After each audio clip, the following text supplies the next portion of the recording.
물론 주님은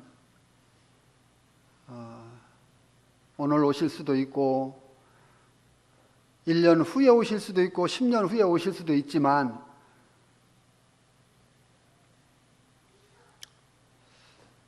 되어져 가는 이 모든 일들을 볼 때 곧 주님은 오실 때가 가까웠다, 이런 생각을 해보게 됩니다. 오늘 읽은 말씀을 좀 더 잘 이해하기 위해서는 지난번에 11절로 14절, 15절 말씀을 다시 대략적으로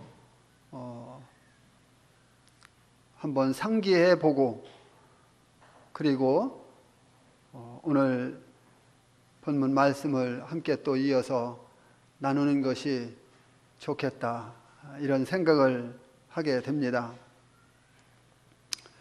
11절에서 땅에서 올라온 두 번째 짐승은 어린 양같이 두 뿔을 가지고 있는데 말은 용처럼 했다고 하는 것입니다.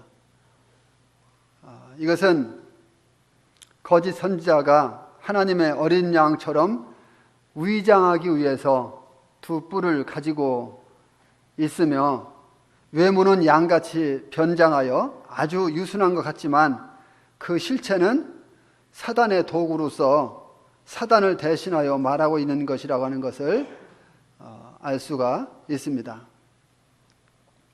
사람들은 어린 양같이 변장한 그를 아무 의심 없이 신뢰하게 되고, 왜냐하면 그가 행한 모든 일들을 볼 때에 사람들의 마음을 충분히 샀기 때문에, 빼앗았기 때문에, 미혹했기 때문에 아무 의심 없이 이제 그를 신뢰하고, 그는 또한 이스라엘 안에서 영향력 있는 권력자로서 어쩌면 그가 급부상하게 될 것이라고 생각을 하게 됩니다. 그가 이스라엘의 모든 문제들을 해결해 줌으로써 사람들은 그를 최고의 권력자로 받아들이고 인정하는 데 있어서 아무 장애가 없을 것입니다. 특별히 두 번째 나온 이 짐승도 이 바다에서 나온 첫 번째 짐승과 같이 용에게 그 권세를 부여받는 것을 볼 수가 있습니다. 이것은 첫 번째 짐승과 동일한 권세를 가지고 있다는 뜻이죠. 두 번째 짐승, 즉 적그리스도와 이 거짓 선지자는 서로 어떤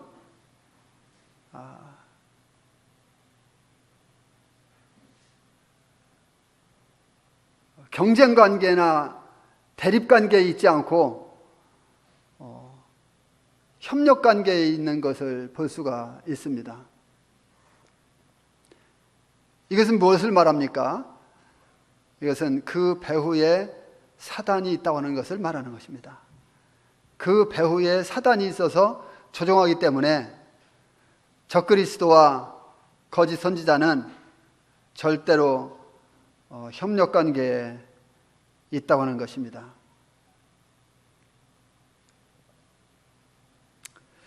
두 번째 짐승이 기적적인 능력을 행하는 한 가지 분명한 이유가 있는데, 땅과 땅에 거하는 자들로 이 처음 짐승인 적그리스도에게 경배하게 하기 위한 것이라고 하는 것을 볼 수가 있습니다. 이 땅과 땅이라는 표현은 이스라엘을 믿지 않는 사람들과, 그리고 하나님의 사랑을 거절하고 예수 그리스도의 십자가의 보혈을 믿지 않는, 받아들이지 않는 이와 같은 모든 세상의 사람들을 이야기하고 있습니다. 그리고 거짓 선지자는 죽게 되었던 상처가 나은 것을 증거로 내보일 수 있는 이 짐승에 경배하라고 사람들을 미혹하고 있는 것을 볼 수가 있습니다. 이때 거짓 선지자는 사람들에게 이미 모든 신임을 얻은 상태이기 때문에 이제 설득력을 얻게 될 것입니다. 특히 유대인들에게는 특별한 호소력을 갖게 될 것입니다. 왜 그럴까요? 유대인들은 이 거짓 선지자가 그들의 모든 요구하는 사항들을 다 들어 해결해 줄 수 있기 때문에 그런 점에서 특별히 유대인들에게는 더욱 그럴 것입니다. 두 번째 짐승인 이 거짓 선지자가 13절에 큰 이적을 행했는데, 여기 이적을 행하되 심지어는 심지어라는 이와 같은 말을 하고 있는데, 이 심지어라는 말을 한 것을 볼 때에 그 전에 수없이 많은 이적들을 벌써 행했다고 하는 것을 알 수가 있죠. 그래서 사람들의 마음을 그 수없이 많이 행한 이적을 통해서 사람들의 마음을 미혹했기 때문에 그보다 더 강력하다고 할까요? 더 큰, 더 놀라운 이와 같은 이적을 행하게 되면 어떻습니까? 그것이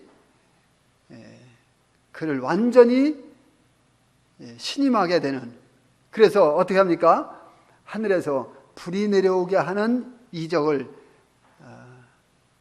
행하는 이와 같은 모습을 보게 됩니다.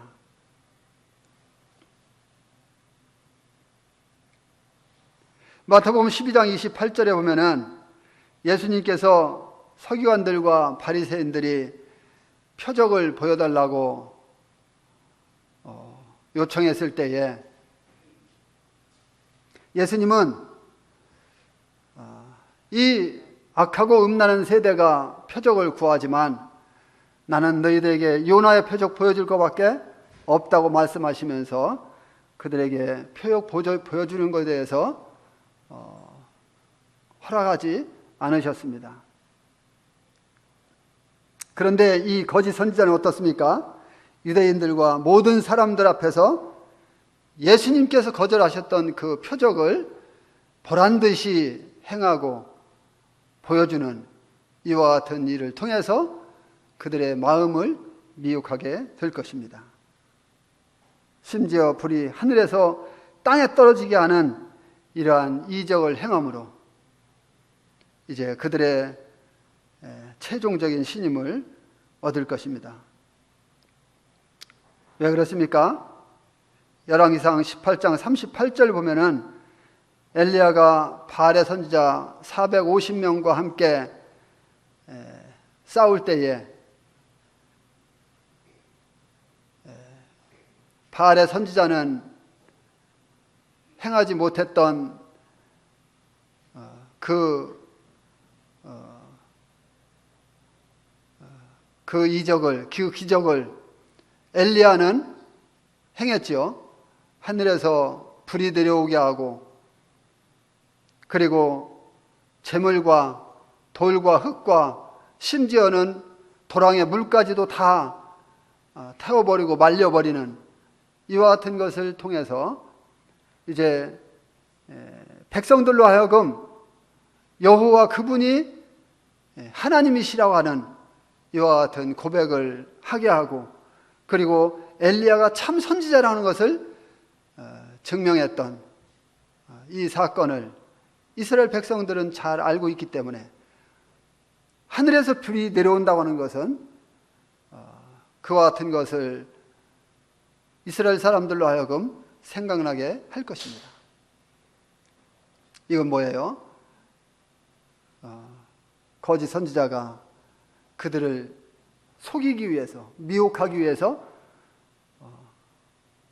행하는 이와 같은 최종적인 미혹의 도구라고 하는 것입니다. 이러한 일들에 대해서 주님께서 이 땅에 계실 때 이미 말씀해 주셨습니다. 마태복음 24장 24절에서 거짓 그리스도들과 거짓 선지자들이 큰 표적과 기사들을 행하는데 그 목적이 뭡니까? 택하신 자들도 미혹하기 위해서라고 하는 것입니다. 택하신 자들도 미혹하기 위해서. 자, 예수님께서 24장에서 말씀하신 그 배경은 이제 예수님 당시에는 사람들이 겪어보지 못했던, 물론 오늘날도 겪어보지 못한, 이제 이 은혜 시대가 끝나고 7년대 환란이 시작될 터인데, 7년대 환란, 이 7년대 환란 기간 동안에 하나님을 믿고 예수 그리스도를 믿는 이와 같은 사람들이 미혹되는 이와 같은 것을 이야기하는 것입니다. 거짓 선지자가 기적을 행하는 이유는 뭐라고요? 그때에 하나님을 믿는다고 하는 사람들을 미혹하기 위한 것이다. 주님 분명히 말씀하셨어요. 그래서 그때에 수많은 사람들이 미혹될 것입니다. 내가 너희에게 말하였느니라. 미리 말하였느니라 했던가요? 우리 한번 보실까요? 정확하게 그 말씀을. 마태복음 24장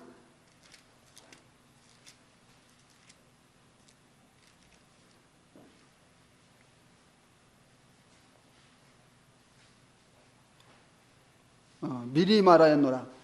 24장 25절 보니까 보라 내가 너희에게 미리 말하였노라. 앞으로 이와 같은 일이 있을 것을 주님 아시고 내가 너희에게 미리 말하였노라.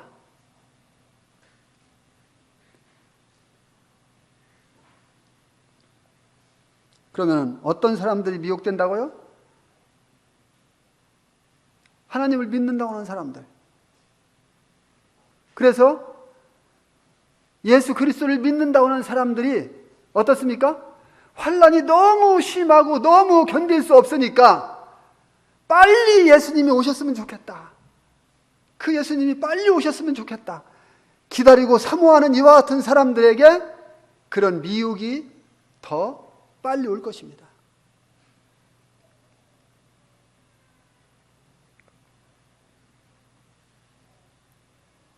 계시록 13장 14절 가서 보게 되면은 거짓 선지자가 땅에 거하는 자들에게 요구하는 것이 있습니다. 그건 뭡니까? 짐승을 위하여 우상을 만들려고 하는 것입니다. 칼에 상하였다가 살아난 짐승을 위하여 우상을 만들게 하고 그 우상에게 경배하게 하는 것입니다. 사탄은 교묘하게 사람들을 미혹해서 세계적으로 단일 종교를 만들 거예요. 이제 하나의 종교밖에 없을 것입니다. 그때 가면. 그래서 사람들의 마음을 빼앗아가지고 자기에게로 시선을 돌리게 하고 자신을 숭배하게 할 것입니다. 사단의 목적이죠.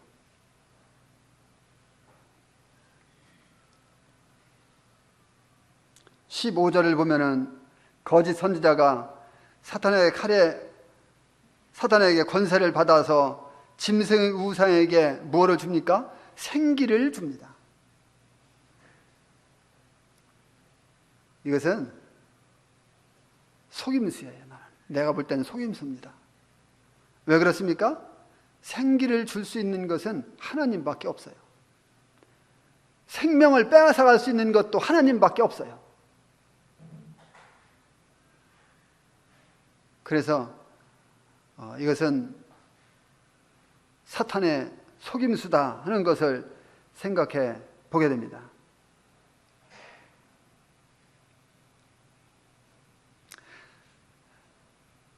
따라서 이것은 그 우상이 살아있는 것처럼 보이도록 아주 교묘하게 속이는 것입니다.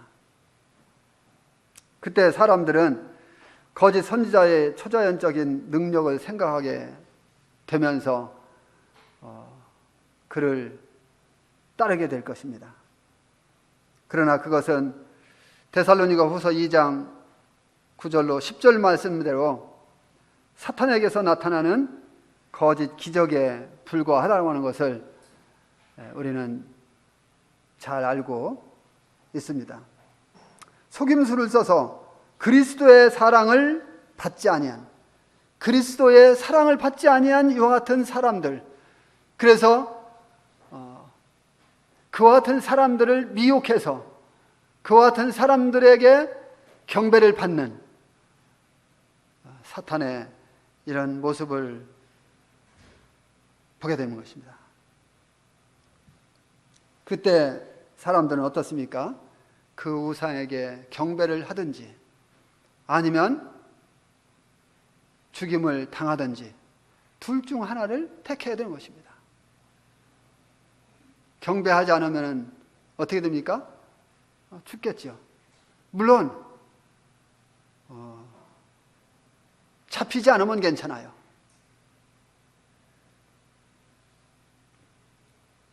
우상에 경배하기를 거절하는 자들은 몇이든지 다 모두 죽이게 합니다. 이들은 7년대 환란 기간 동안에 구원받은 사람들일 것입니다. 7년대 환란 기간 동안에 하나님을 믿은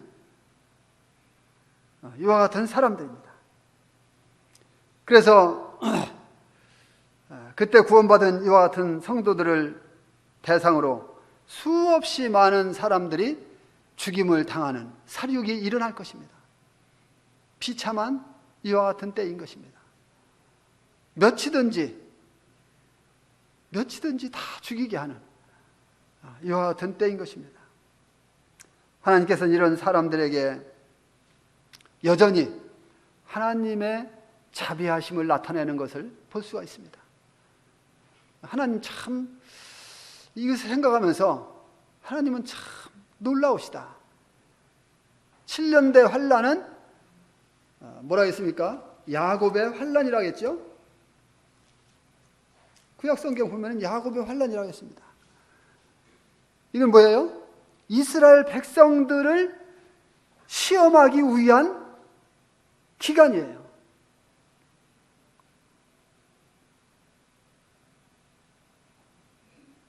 마지막 70번째 일에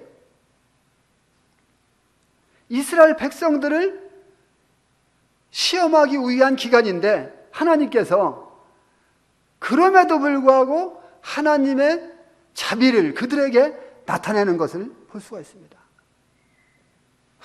하나님은 참으로 사랑이시구나. 왜 그러냐면은 24장 말씀 가서 다시 보시겠습니다. 24장 22절. 마태복음 24장 22절.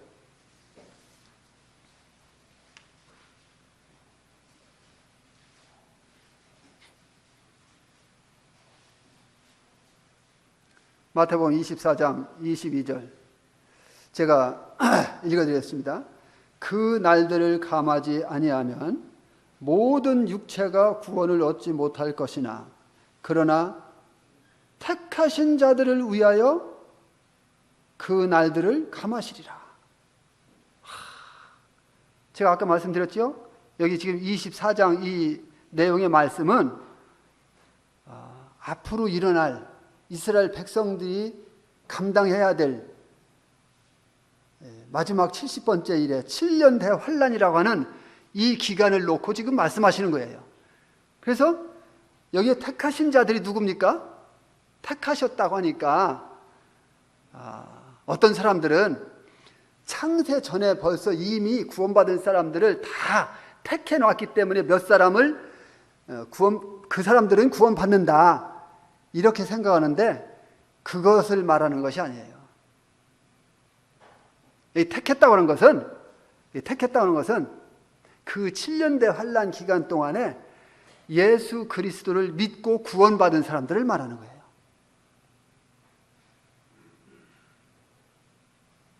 하나님을 믿고 예수 그리스도의 십자가의 보혈을 통해서 구원받은 이와 같은 사람들을 말하는 거예요. 택했다고 하니까 이미 창세전에 다 택해진 건데 뭘 또 구원받으려고 그렇게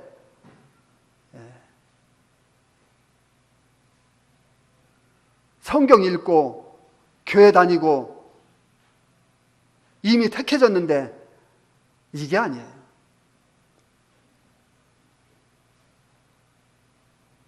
하나님은 모든 사람이 다 구원받기를 원하십니다.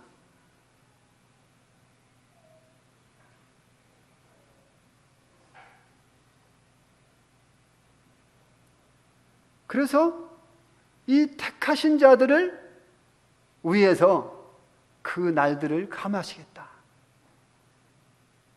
자, 그 날들을 감한다고 하는 것은 7년대 환란의 후 3년 반이 극심한 환란인데 후 3년 반의 날짜를 줄여준다고 하는 말씀은 아니라고 하는 것입니다. 왜? 그러면 7년대 환란 그 기간에 대한 날짜가 빠져나가면은 말씀이 완전히 틀려버리는 거잖아요. 그러니까 7년대 환란 기간 동안에 극심한 환란 가운데 있는 이와 같은 사람들을 위해서 그 날들을 감해 주겠다고 하는 것은, 자, 그 극심한 환란, 즉 핍박, 잡아가고 그리고 죽이고 그리고 고문을 시키고 등등 이런 일들이 주로 언제 벌어집니까? 낮 시간에 벌어진다고 하는 것입니다.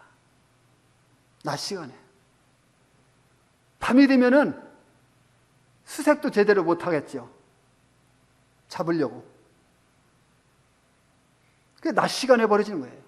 그 낮 시간을 기적적으로 하나님은 빨리 지나가게 하실 것입니다. 왜? 택하신 자들을 위해서, 하나님을 믿는 자들을 위해서, 예수 그리스도를 믿고 구원받은 자들을 위해서. 그렇지 않으면은 모두 다 죽임을 당하고 살아남을 사람이 없으니까. 하나님을 믿는 사람들이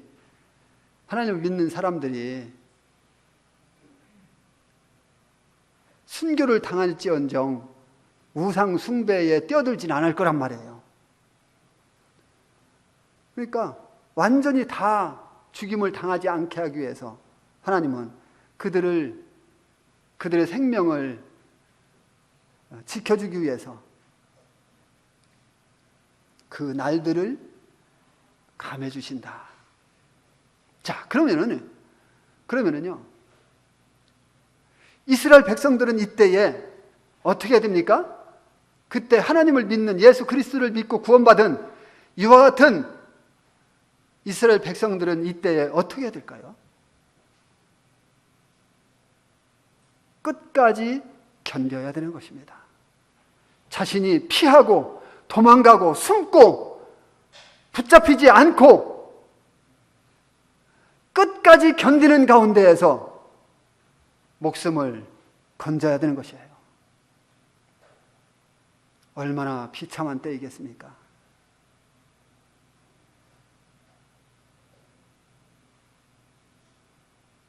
얼마나 힘든 때일까요? 그리고 7년대 환란이 끝나면 이제 왕국시대가 됩니다.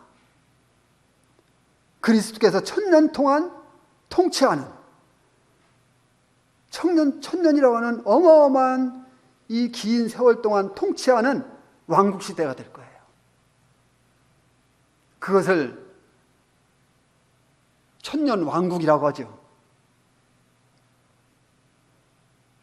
그 천년 통치 기간에는요, 사단이 어떻게 됩니까? 결박돼서 무저갱에 갇히게 됩니다. 그렇죠? 그래서 천년 통치 기간 동안에는, 우리 주님이 천년 통치하는 그 기간 동안에는 거의 죽음이라는 게 없는데 100세에 죽는 것이 어린아이라고 했어요. 그러니까 마귀가 없으니까, 사탄이 없으니까 미혹되는 것도 거의 없고, 그래서 1000년 동안 아주 정말 평화로운 세상에서 생활합니다. 그런데 천년이 차면서 잠시 동안 누가 놓인다고요? 사탄이 놓입니다. 그래서 그때에 한번 확 흔들어 버리고, 그리고 흔들어서 떨어지는 자들은 지옥에 쳐넣고, 그리고 그때 흔들었는데도 불구하고 하나님을 부인하지 않고 견디는, 마귀에게 쏠리지 않는 이와 같은 사람들이 이제 정말 천국으로, 영원한 하나님 나라로, 영원 세계로 들어가게 되는 것입니다. 물론 우리 그리스도인들, 지금 현재 구원받은 그리스도인들, 우리 성도들, 하나님의 신부인 교회, 이 교회는 거기에 포함되지 않아요. 우리는 천년 동안 그렇게 두려움 가운데, 마지막에 가서 그렇게 흔들을 때 떨어질까 두려워하는 그런 가운데 있을 이유가 없어요.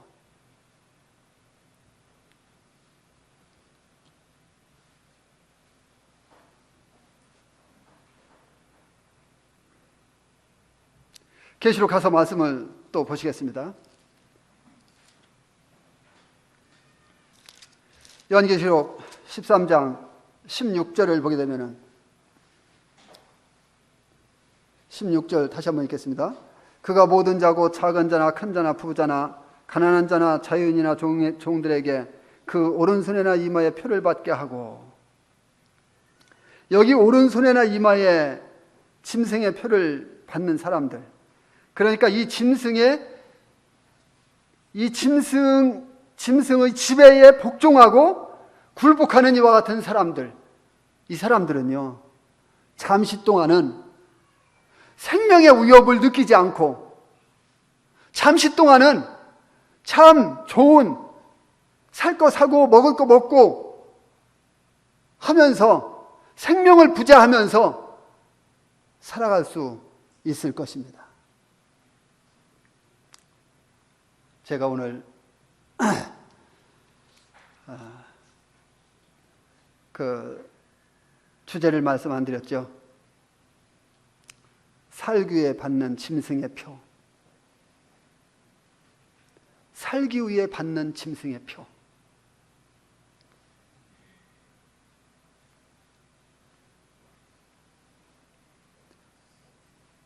그래서 짐승으로부터, 이 사탄으로부터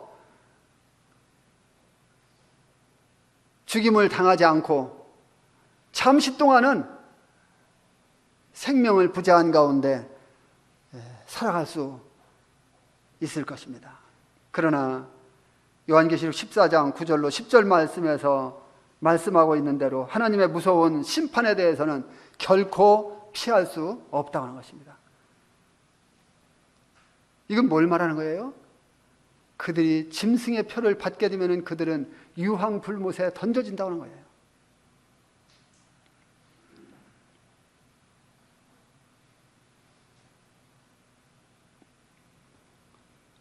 짐승의 표를 받게 되면 모든 물건을 사고 파는 데는 아무런 문제가 없습니다. 그러나 짐승의 표를 받는다고 하는 것은 세 가지를 적어도 생각해 볼 수가 있어요. 첫째는 뭡니까? 종교적인 영역에서 짐승과 그 우생에게 경배하겠다는 것입니다. 우리는 지금 누구에게 경배합니까? 우리는 우리를 위해서 고난받으시고 죽으시고 부활하신, 그리고 우리를 사랑하셔서 다시 데리러 오실, 우리와 영원히 함께 하나님 나라에서 살게 될 우리 주 예수 그리스도, 하나님 앞에 경배드리는 것입니다. 그런데 짐승의 표를 받는 사람들은요, 첫째, 짐승의 종이 되어서 짐승에게 경배하는 거예요. 그 다음 두 번째는 뭡니까? 그 짐승에 대한 헌신의 표이기도 합니다. 그 짐승의 표를 받았다고 하는 것은, 사람이 그 짐승의 표를 받았다고 하는 것은 그 짐승에게 나는 헌신하겠다, 내 몸을 다 바치겠다, 내 생명을 바치겠다, 나는 짐승을 위해서 살겠다, 나는 짐승을 위해서 모든 봉사를 하겠다. 우리는 누구에게 헌신하고 누구를 위해서 삽니까? 우린 주님을 위해서.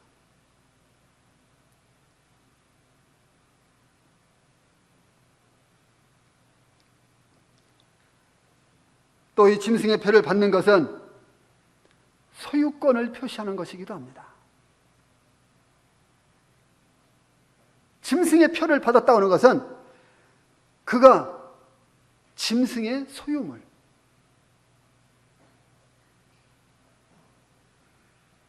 그래서 그 운명이 짐승의 운명과 똑같이 되는 거예요. 사탄의 운명과 똑같이 되는 거예요. 이건 참으로 무서운 것입니다. 이 짐승의 표를 한번 받으면은 짐승의 표를 지울 수 있는 방법은 없는 거예요.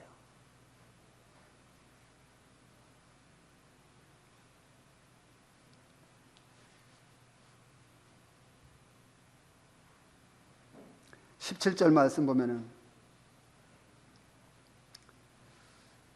17절 다시 한번 읽겠습니다. 누구든지 이 표를 가진 자 외에는 매매를 못하게 하니 이 표는 곧 짐승의 이름이나 그 이름의 수라. 이 말씀은 대환란 기간 동안에 구원받은 성도들에게 이제 경제적인 제재가 가해질 것에 대해서 생각하게 됩니다. 경제적 제재, 이건 참 생명과 직결된 거잖아요. 이 표를 가진 자 외에는 아무도 매매할 수가 없어요. 지금은 돈만 있으면 사고 팔 수 있잖아요. 그런데 그때 가서는 돈이 있어도 안 된다니까요.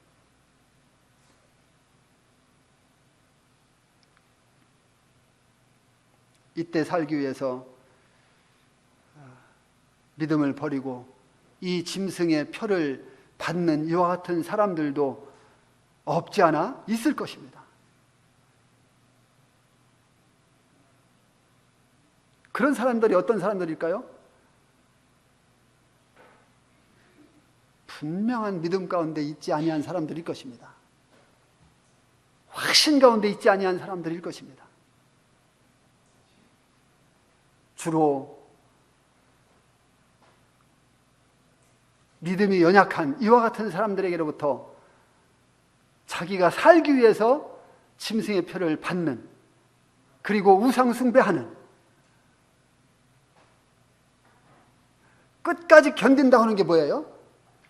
끝까지 견딘다고 하는 것은 짐승의 표를 받지 않고 우상에게 경배하지 않고 배도하지 않고 그리고 견디는 거예요. 그 끝까지 견디는 것이 7년대 환란 기간 동안에 필요한 단어예요.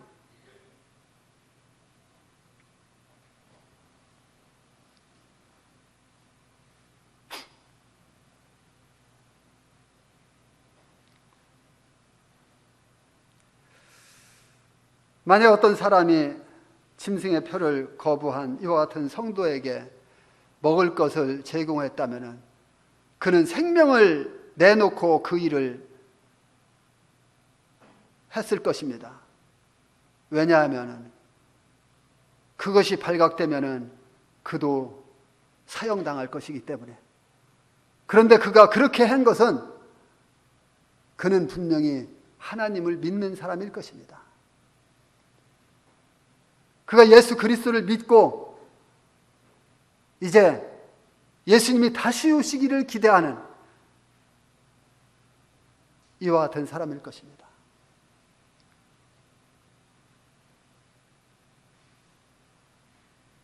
그래서 그는 이러한 믿음의 행동으로 말미암아서 그가 하나님 나라를 사모하고 있다고 하는 것을 증명하는 이와 같은 것이 될 것입니다. 그때는 그래요. 그것이 뭐 그렇게 뭐 중요하냐 이렇게 생각할지 몰라도 그 시대는 그럴 것입니다.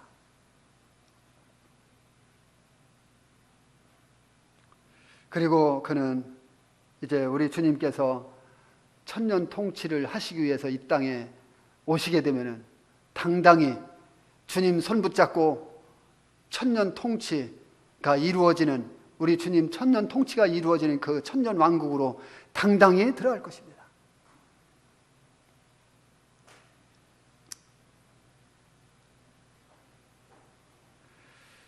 18절 말씀 또 읽어보고 말씀드리겠습니다. 지혜가 여기 있으니 총명한 자는 그 짐승의 수를 세어보라. 그것은 사람의 수니 그의 수는 666이니라. 여기 지혜라는 단어가 나오죠. 이 지혜라는 단어는 17장 9절에서도 언급되었는데요. 짐승의 수, 사람의 수, 이것을 푸는 데는, 이것을 깨닫는 데는 인간적인 지식을 뛰어넘어서 이제 성령으로 말미암아 이것을 깨닫고 알 수 있는 이것을 이야기하고 있는 것이죠. 그리고 이 총명이라는 단어가 나오는데 하나님에 의해 조명된 마음, 하나님이 성령으로 말미암아 조명해 주시는, 자 7년대 환란 기간 동안에 성령이 있다 했어요, 없다 했어요? 있다 했잖아요. 7년대 환란 기간 동안에도 성령이 역사하셔요. 그런데 단지 사람들 마음에 지금과 같이 들어가지 않는 것뿐입니다. 그러나 성령은 전 세계적으로 계속 구약시대도 있었고 이 신약시대도 있고 환란시대도 있고 계속 있는 거예요. 다만 7년대 환란 기간 동안에 구원받았다고 해서 그 사람 마음 안에 성령이 임재하지는 않아요. 그러나 돕기는 하실 것입니다.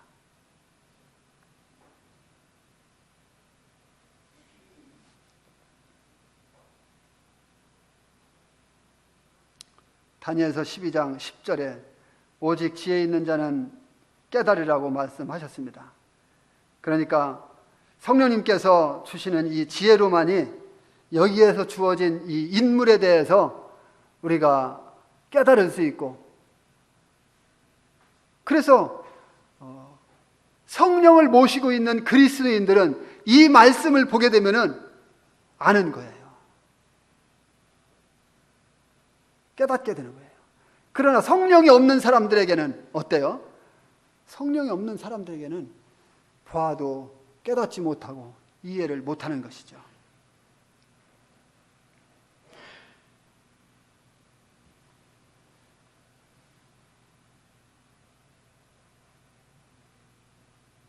여기 짐승의 수는 666인데 6은 인간의 수를 나타냅니다.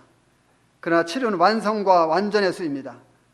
6은 7보다 1 작은 인간의 수를 이야기하고 있는 거예요. 이렇게 생각할 때에 인간의 모습, 인간은 하나님의 영광과 완전함에 이르지 못한다는 것을 알 수가 있습니다. 성도님들, 물건을 사다 보면은 물건 계산할 때 컴퓨터 기계로다가 하니 찍 하고 계산하죠? 거기에 뭐가 있습니까? 바코드가 있습니다. 바코드 그래프가 쭉쭉 그려져 있는데 그 밑에 아라비아 숫자가 쭉 써 있죠. 그 아라비아 숫자 보면은 여러 아라비아 숫자가 있고 그 중간중간에 바코드가 길게 있으면서 3개가 공간이 있어요. 거기에 뭐가 들어가야 되냐? 원칙적으로 666이라고 하는 666이 들어가야 되는 거예요. 그러면 이제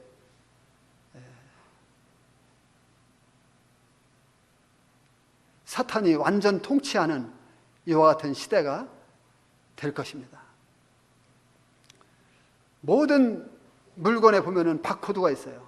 그 바코드 그래프에 작대기에 막대기를 보면은 길게 3개가 있는데 그 3개 밑에는 아라비아 숫자가 없고 공백이 있습니다.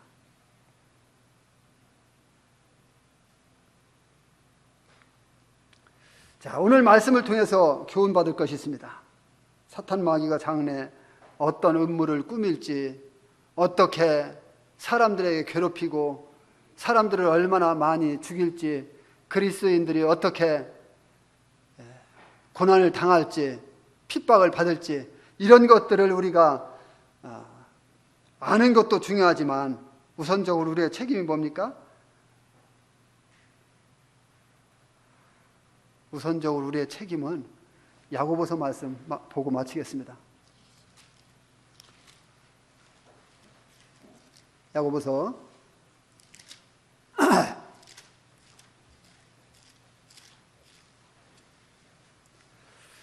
4장 7, 8절 말씀, 이 말씀 읽고 마치겠습니다.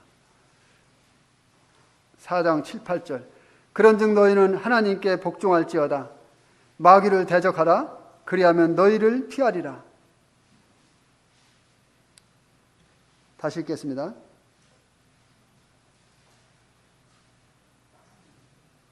그런즉 너희는 하나님께 복종할지어다. 마귀를 대적하라. 그리하면 너희를 피하리라. 하나님을 가까이 하라. 그리하면 너희를 가까이 하시리라. 죄인들아, 손을 깨끗이 하라. 두 마음을 품은 자들아, 마음을 성결하게 하라. 하나님을 가까이 하고 깨어 사탄 마귀를 하나님 말씀으로 대적하는 것. 우리가 이와 같은 말씀으로 교훈받고 우리의 삶 속에 나타나는 사탄 마귀를 대적할 수 있는 이와 같은 우리의 삶이 될 수 있게 되기를 바랍니다. 감사합니다.